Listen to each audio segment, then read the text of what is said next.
দেখুন, তৃণমূলের লোকেরা ওদের পায়ে গিয়ে ডাইভ দিয়েছে, কারণ তৃণমূল জানে ওরা যা চুরি করেছে, যা ধর্ষণের মামলা ওদের নেতার নামে, খুনের মামলা, লোকের জমি বাড়ি দখল করে কোটি কোটি টাকা সম্পত্তি বানানোর মামলা, সেগুলোকে রক্ষা করতে হবে।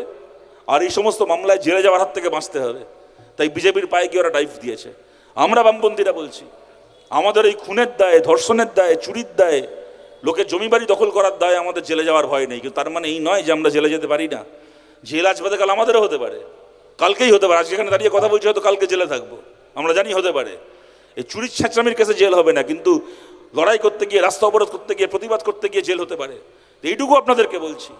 এর জন্য যদি জেলে যেতে হয়, তাহলে মাথা নিচু করে নয়, মাথা উঁচু করে জেলে যাব, হাসতে হাসতে জেলে যাব। যদি ব্যারিকেডের সামনে দাঁড়িয়ে জেলে যেতে হয়, যদি বুলডোজারের সামনে দাঁড়িয়ে জেলে যেতে হয়। আর এটাও বলছি, যেদিন জেল থেকে বেরোবো, তা যদি গুন্ডা দমন আইনে 1 বছরের জন্য হয়, 1 বছর পরে যেদিন জেল থেকে বেরোবো, জেল থেকে বেরিয়ে সেদিন আর নিজের বাড়ি যাব না, জেল থেকে বেরিয়ে আবার ওই বুলডোজারের সামনে এসেই দাঁড়াবো। তার জন্য আমরা কমিউনিস্ট পার্টি করি, তার জন্য হাতে লাল পতাকা ধরেছি।